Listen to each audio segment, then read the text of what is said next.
These are Grateful Dead dunks. Oh, no, you're not. They got a zipper on them. I don't know what for, but they got a zipper on them. Size what? What did you say? Oh, 15. What is it? How about the stamps? These are custom for my boy Ethan. Anything else? Shirt, spilled a little drink on it. It's okay, it happens. So it's supposed to be the second time this year that you had a pivotal play that you did not rep before in practice. What happened? How did this one kind of work out? Yeah. I'll be honest, that I had to double take that one. Because that one was something I was like, wait, hold up. What did you just call? And TB was looking at me too, like, what did he just call? But it was a zero look. You know, we had known going in that this coach had come from the Ravens, and that's what they like to do. They like to zero, and in critical situations. Franchise is back there just dealing dots out there and knowing and understanding what the defense is doing, and called that play up and just make something happen. I know TB had a huge block on that. Trent came out and had a big block, and I should have scored. So Evan bailed me out again. That's twice. So how did you end up being the design target in that play compared to when other times when you weren't? Just formationally, it just ended up that way. Yeah, that's pretty much it.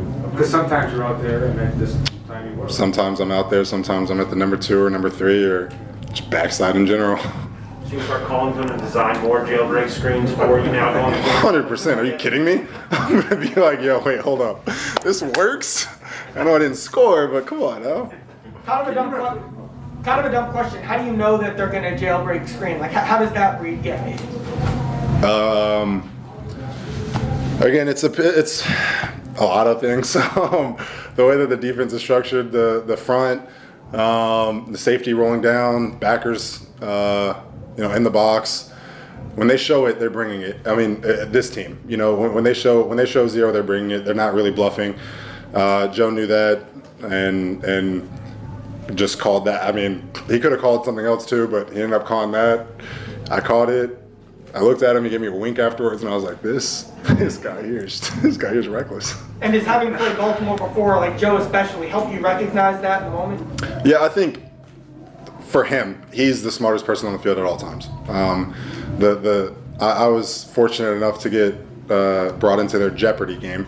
The quarterbacks, they have a little Jeopardy game, and the questions, I was like, what the hell is this? Like, I don't know any of this stuff. Why am I here? And he's just like, can I steal this one? Can I steal this one? I know this one. I'm like, if you want to, I don't know the answer. Like, so I don't know. He's Joey Franchise. Your second touchdown, it looked like he kind of pointed you to cross. Is it almost in your mind to go to the sideline to go the same way he's going, and he sent you the other way? Yeah, that one. I should have schematically, I should have broken out instead of going across the field. But he saw the zone. I knew there was a zone there with the way that they played TB. They overplayed that. Him and Josh Allen, I'm pretty sure, dropped back into coverage, and I knew once I got past him, there was going to be one person behind me, and I had some room. So once I took off and I saw him take off, I was just like, all right, stay in phase and he'll throw another dot to me, and I'll turn upfield and hopefully score, and I did. What are you thinking when he gets the ball with 5:40 left and you guys go back out there? I knew we were going to score. I didn't think anything. I went on the field and I was like, well, we won. I don't know if we're going to score a touchdown or a field goal, but we 100% won this game, especially with how we played. In the second half, we came out unbelievably slow, and that's not a knock on Jacksonville. I mean, they're a good team. Their record isn't indicative of who they are as a team, but we knew that we were shooting ourselves in the foot. We weren't performing the way that we should have performed, and we came in at halftime. First of all, the defense had an incredible stop at the end of the half. Going in 20 or 21-0 is huge in comparison to 14-0, and the leader stepped up, said some things in the locker room at halftime, and we came out and executed. So to put it mildly, y'all haven't been great in one-score games the last couple of years. Why was there that confidence tonight that y'all were going to go out there and close the show? This is just a new team. I honestly have not even, it's like an afterthought. The past is the past right now, and I'm just focused on this team, and the culture and the people that we have in this team are completely different than any team that I've had since I've been here. So we just know, if it's a tight game, we know in our heads that we're going to win, and we have to go out there and execute, and we know we will. Is there something particularly unique about the culture this year that was missing or lacking in previous years? I mean, you can't change overnight, right? So when Coach Taylor and the staff comes in and says, all right, this is who we are, this is what we're going to be. I mean, people have to understand it's very tough just to say, all right, we're flipping a switch. This is how it's going to be. And so, yeah, I mean, this being his third year now, it's all right, cool. Like, we got some pieces, we got some guys in free agency, which is something that I hadn't really seen since I've been here either. And we got good culture guys who bought in and just good players. And they're buying into the system and what we're trying to do. And we just got the pieces. Who talked at halftime? A lot of guys.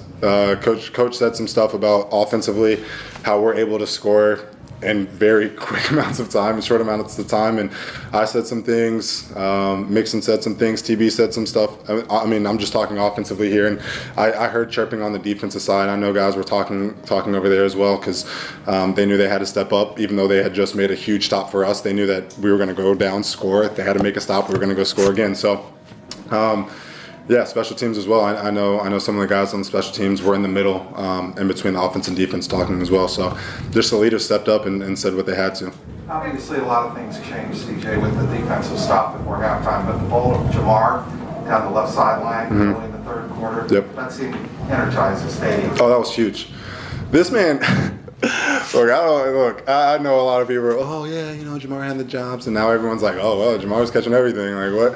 Jamar's a beast. He's an absolute freak of nature. This man, it doesn't look like he's running fast, but this man is flying. He is gliding down the field, and that's tough. As a DB, I'm looking like, I don't know, how are you going to catch up with him? If he gets a step, he's gone. So that energized us. That energized, I'm looking at Joe. Joe still has the same, he's just like, yep, I do this. I throw dots all day.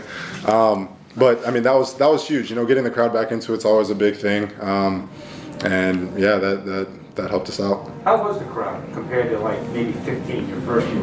How was it compared to that? Yeah, it's good compared to it was last year and the year before and all the way up to. I mean, it was good. It was good to see people in the stands and hearing for them cheering for us and giving us beer and yeah, it was good. Hold on, did you say giving us beer? Yeah, just throwing beer at us like, let's go, take this. It wasn't like a bad throwing beer. It was like, do you want a beer? What was your? Yeah. Can you describe just like your feeling personally, having such an important role in the pass game, having 95 yards and 2 touchdowns today, coming off the injury from last season, and having this kind of year? Yeah, I'm pretty upset because I should have had 3 touchdowns if I made that guy miss on the freaking screen. And I would have iced the game and Evan wouldn't have to kick another field goal. But outside of that, I feel great. I mean, it's huge. When your number's called, you have to make the play. And today it was me. Next week it might be someone else, and we know that they're going to make the play. And when that's going on, we're all going to cheer for them as well. So I think that's something that's awesome about this team is we're all hyped for each other. TB had 9 catches, 100+ yards, and 0 touchdowns, but he's just headbutting me. I'm like, dude, I have to block these guys. Please stop headbutting me. I'm hurting right now. He's like, no, let's go. Get another one. And he's hyped for me. Tate back there just hyped for me. Everyone's hyped for me, and I'm hyped for them. When they're making plays, when they're making huge. When Jamar's making plays, I'm seeing him do the gritty, and I'm like, dude, I don't know how to do this. I just want to like hit you and high five you, but like, good job. So it's awesome. It's awesome to see the team chemistry we have, the camaraderie we have, and we're just stacking bricks. 2 more minutes. You mentioned the goal line stand. Is there a small part of you at all that thinks it might be ball game if it's 21-0? No, still. I know, and we know what we're capable as an offense. And, we came out in the first half sluggish. I mean, for lack of better words. And again, I don't want to knock Jacksonville, but that's just not who we are as an offense. Who we are as an offense is scoring every drive like we did in the second half. That's what we are capable of doing. That's what we need to do. And, it's just, regardless of the score, we know that we can come back because we can score in 3 minutes, score in a minute and 50 seconds, whatever it is, and be right back in the ballgame, and know that the defense is going to, build off of our momentum as an offense, and vice versa. When the defense makes a big play, we're going to build off of that as an offense. Obviously, a win like this can do a lot of things in terms of confidence, but you're showing also, and a lot of guys that come through that door have shown personality tonight. Do you think there is something to that, the personality of the team? Of the team, maybe. Yeah, I think I'm pretty much the same. But yeah, I don't know. I'm telling you that the culture in the locker room is huge. I think this isn't a job like, oh, we're going to work, we're gonna go play football, we're gonna go to these meetings. No, we're the homies, we're brothers in there, we're grinding, having a good time, talking to each other, chirping. When we chirp at practice, it's not a knock. It's, we're trying to make sure that the other person's getting better. And again, that's something that is unique. Sometimes people take that personally, and this year we're taking it as, all right, well, maybe I just need to step up and do my job. So, it's the locker room and what the coaches have instilled in us is huge. When was your last game ball? Can't even tell you. No idea. Like my second year, maybe. I have no idea. But I'm giving my game ball to Nick because Nick is the one that helped me out with the rehab, and obviously I'm super. I'm happy that Coach gave me the game ball, but I'm definitely giving that to Nick because what he was able to do and get me right is huge. I wouldn't be here without him. Can we get one more Burrow impersonation? One more Burrow impersonation. I'm hype right now.